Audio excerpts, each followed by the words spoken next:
All right, ladies. So today we have Amanda Holbrook, a certified self-directed IRA professional, joining us from the Specialized Trust Company.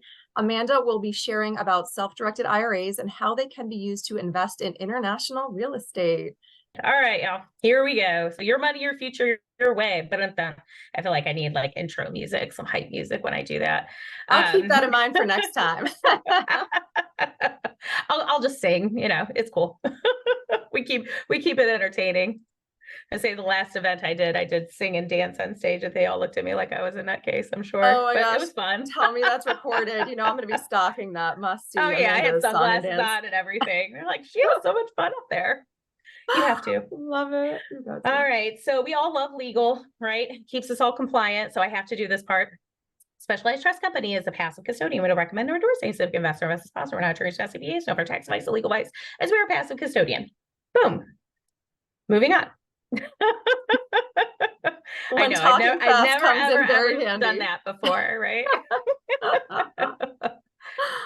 So I don't like talking about myself because it's awkward. So I'll just leave it at this and kind of show you that, yes, I get around. I do a lot of speaking, networking. Your network is your net worth. I've been doing self-direction, you guys, for over 15 years now. Also drink my own Kool-Aid. I love my womenpreneurs, so you guys are like my heart. Obviously I've always been the female in the male dominated industry. And plus it doesn't help that I'm like 5'1". I started talking about retirement accounts in my 20s. So you can imagine that uphill battle. So I want to get to the fun stuff for you today, and just to hit on these couple things to make sure everybody's starting from the same starting line. Okay. So when it comes to self-direction, no matter what I do, ladies, I can never mute that darn app, but somebody's calling in for an IRA. Okay. And we're back.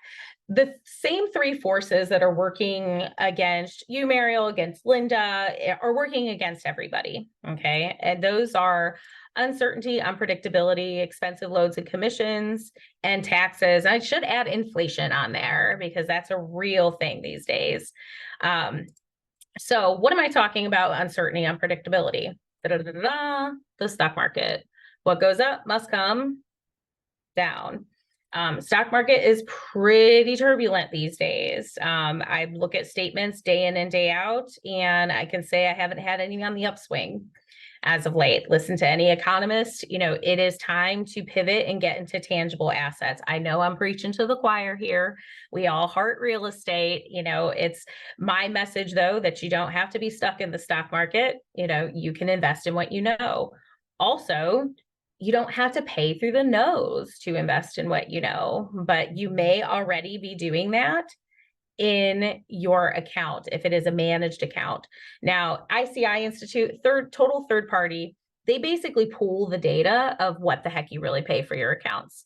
Because I'll tell you what, ladies, and Mariel, I know we've had this experience before. It's when you refer someone on over to self-direction, they don't know what they don't know. So you know what the first question is they ask me? What are your fees? Because they don't know what to ask. And that's totally normal. And of course I go over all of that. But my first question back is always, well, what are you paying for your current account?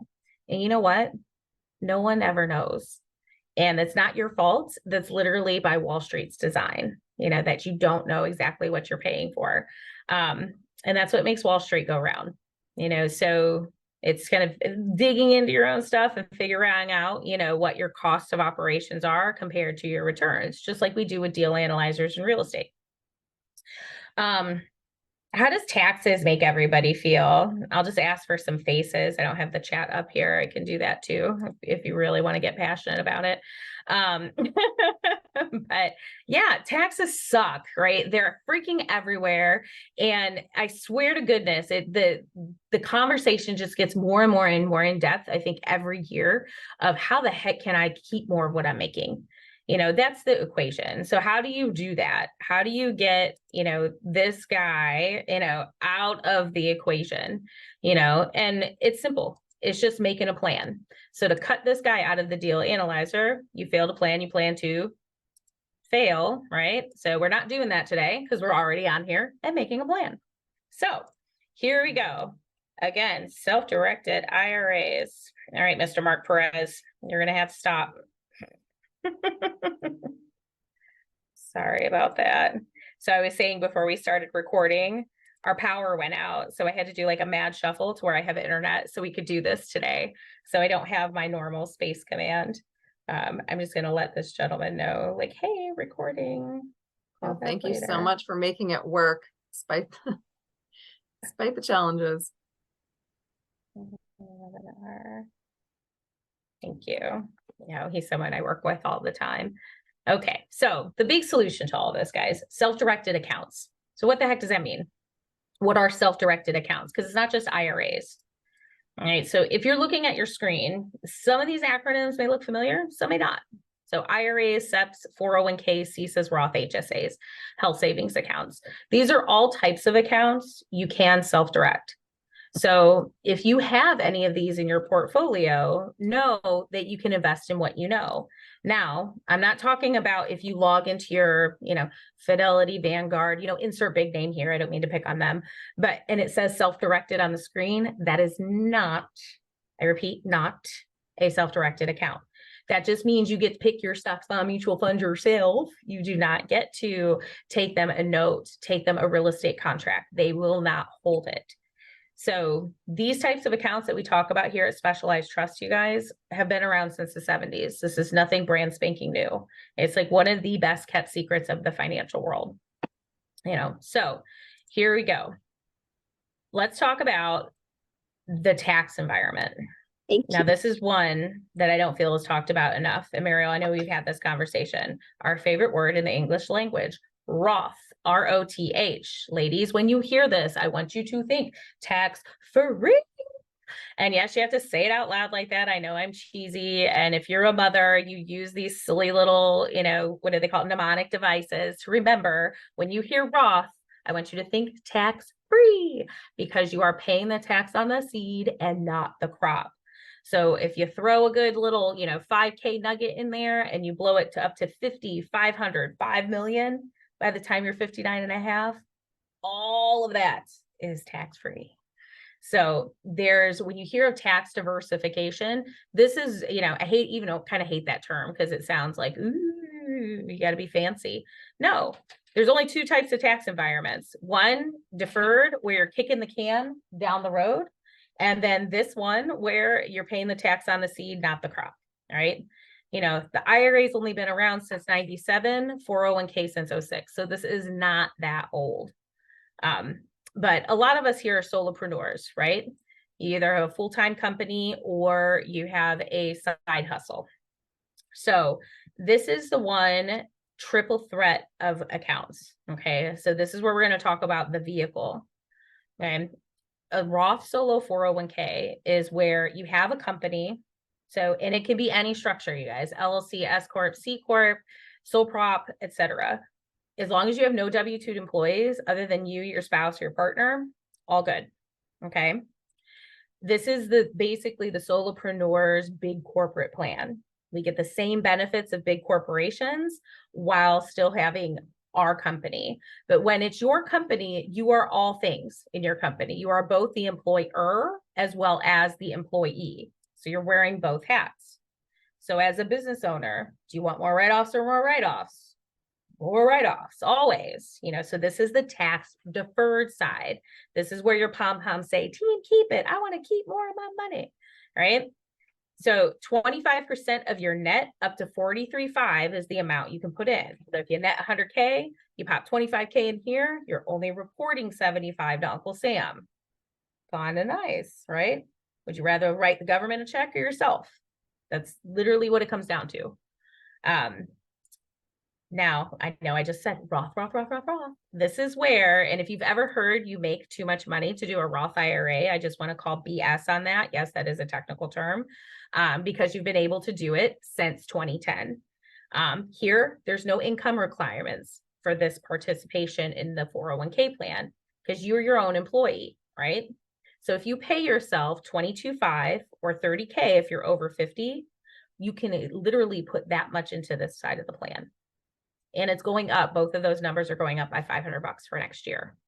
Deadline for this year is coming up at the end of the year. So I do want to note that. So let's tie this into strategy. Okay. So yes, that's the vehicle. And I just don't feel anybody ever really sits down when you go into corporate and you get that 401k, really explains what the heck it is. So here's how it comes to strategy. Larger contributions, deeper buckets, you can put more in. You get tax diversification in one plan. You can borrow against it. So how many of you have old 401ks, IRAs, but you're not 59 and a half yet? And you're like, Amanda, this retirement stuff sounds great, but I need more cash flow in my pocket today. This is a tool for you. We've all heard of arbitraging, right? Where you can borrow money. So we've done it with HELOCs, PLOCs, BLOCs, right? You can borrow against your 401k up to 50K or 50%. That's a Department of Labor rule. It's not my limit. Okay. And then pay yourself back with interest. Now, the hat that I wear is more of a Robert Kiyosaki, not Dave Ramsey. So you know where my mindset's at. And if you get that comment, that means I want you to take that 50K and go generate some cash flow today. And then you pay yourself back with interest over 5 years. So it's literally for savings. Leveraging. What's leveraging to everybody here? OPM, right? How to get more with less. You can leverage this without triggering UBIT. And that is huge when it comes to deal structure. I'll touch more on that in a bit. So you guys have probably already figured out I'm a big old nerd. This is just one of my flow charts of a 2-person plan where we partnered in together in an LLC. And since we're talking about international real estate today, we're really going to be talking about this LLC quite a bit. So I'm going to be hopping back to something similar to this. All right. For those of you that are interested in the 401k loan, and you're like, that sounds appealing, screenshot this. These are the terms. So you can run the numbers and see what that looks like for you. If you are in W-2 world and you have a current 401k that they won't let you move, ask them about this. Every 401k has this, ladies. Every 401k, but the provider, like your work, can narrow that down. And they can say, no, we don't allow it. All right, let's get to the fun stuff. Size does matter, always, in real estate and tax sheltered accounts. That's all I was referring to here. But no, really, OPM, other people's money. In our world, we like to say OPI because it's other people's IRAs. Not the nail polish.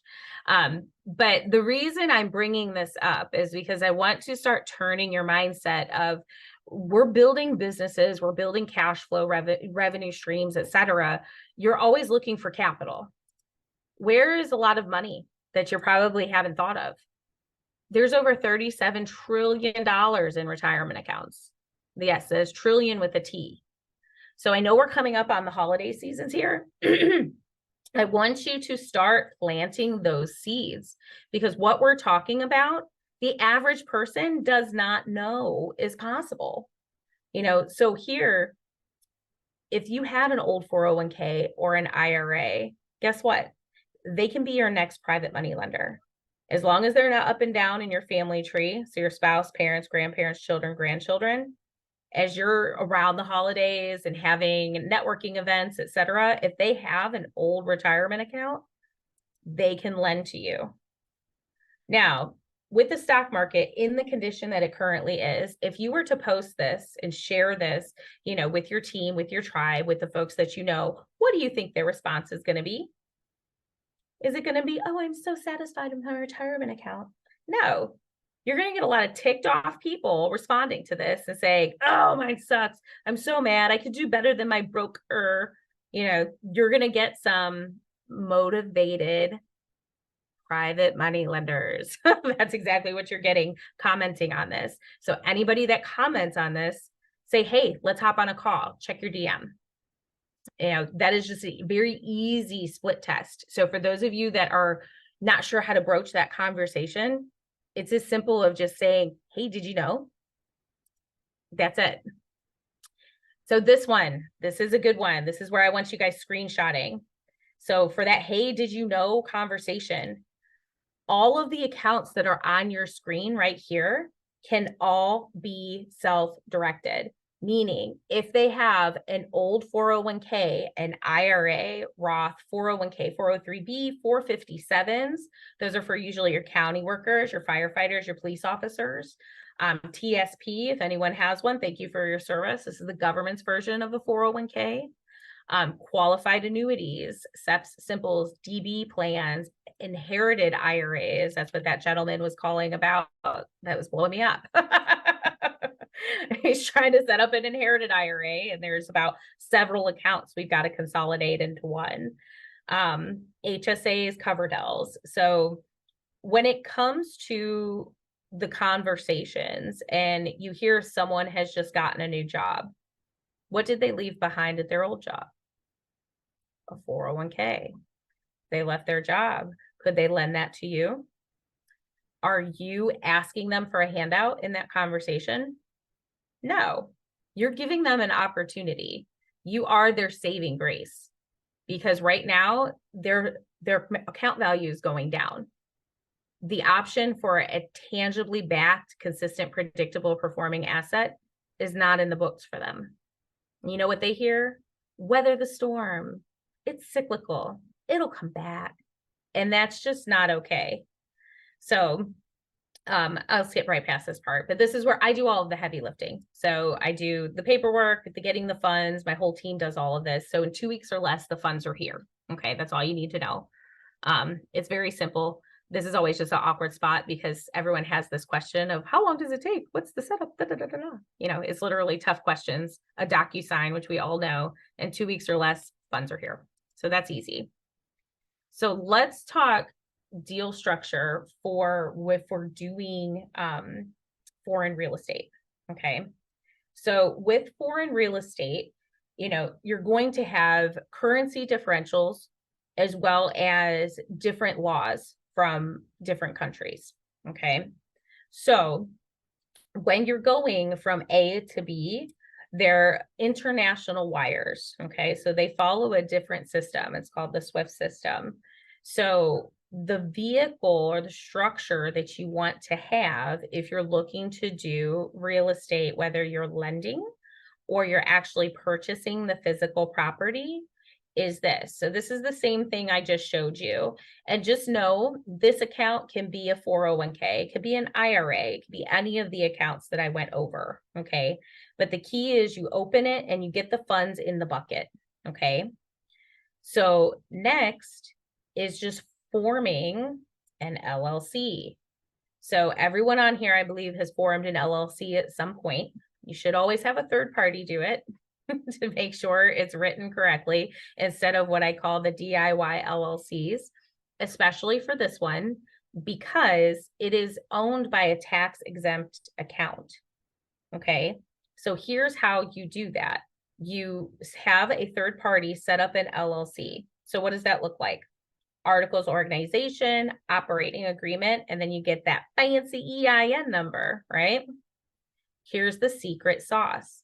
When you look at that operating agreement and the articles, it's not going to say Susanna is the owner. Sorry, you just happen to be on my screen, Susanna. I don't mean to pick on you. But it will say specialized trust company custodian for benefit of Susanna's 401k. All right, that's the secret sauce, you guys. So we have articles, operating agreement, EIN, and then you're going to open up a checking account at the bank of your choosing. So I get this question a lot, like, where do I set up this business checking account that's owned by my retirement? On the platform that you're most comfortable with, that you like their app, you like their online interface, you're familiar with it, it talks to your QuickBooks if you use any software like that. That's always my recommendation, because as far as the banks are concerned, you're setting up a business checking account. Okay, so go on the platform that you are comfortable. All right, and then once you set up that account, we've all done that, just get the wire instructions. And now you're going to come back to us and say, ooh, specialized. Guess what? I've got my articles properly titled, my operating agreement properly titled, my EIN, and here's the wire instructions. We put all that on a piece of paper, and then we send the funds that we just received from that rollover, et cetera, and we send it right down to the checking account. Now you're ready to do a deal. And when you do the deal, it's going to be right in the name of this 401k LLC. which you can name whatever you want. I know that seems like such a trivial piece, but I get this question a lot, and it seems to be like, what do I name it? Does it have to be named after my 401k? You can name it after your dog for all we care.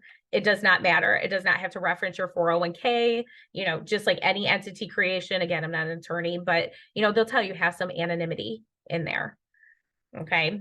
So does everybody follow with that? Give me some head nods or some love in the chat. Okay, perfect. So going forward, and Mariel, I know we were talking about a couple different deal structures. So this would be if you are buying the property specifically like in the name of the LLC. Now, when you're working in a foreign country, you need a representative on that end to make sure that you're following all of those rules and laws. Everything's documented, everything's saved, right? The next piece is just making sure that bank that you use does Swift wires. So only reason I say that is because not all credit unions do. So if you are using a smaller bank, you may want to take that into consideration. But let's go on to the next structure. So some of you might just be wanting to play the bank, right? So you can lend from the structure that we previously did. Absolutely.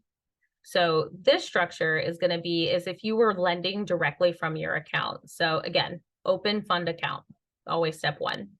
Step two is you have a note or mortgage, or sometimes they're structured as a private placement. These are for larger deals, accredited Reg D stuff. Okay. But they basically function as the same thing.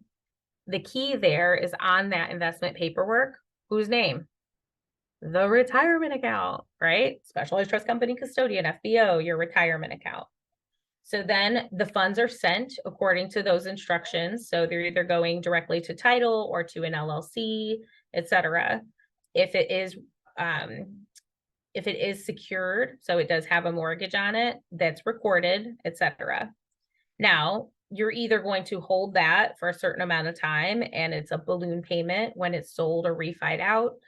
Sometimes it's structured as principal and interest payments over time. Everyone always asks me a lot of questions on like, what are those terms? My answer is always going to be what you and a borrower, or a lender and a borrower, depending on which one you are in this scenario, what you guys agree to. That's it. Like, it's super simple. So it's just using a separate operating account. Does that make sense to everyone? So here's an exercise I want you guys all to do. So take out a pen and paper or your phone and think of 5 people that either in your sphere that is maybe a client, someone you've networked with, or maybe an old coworker that has an old IRA or 401k, or they may be interested in doing something with you.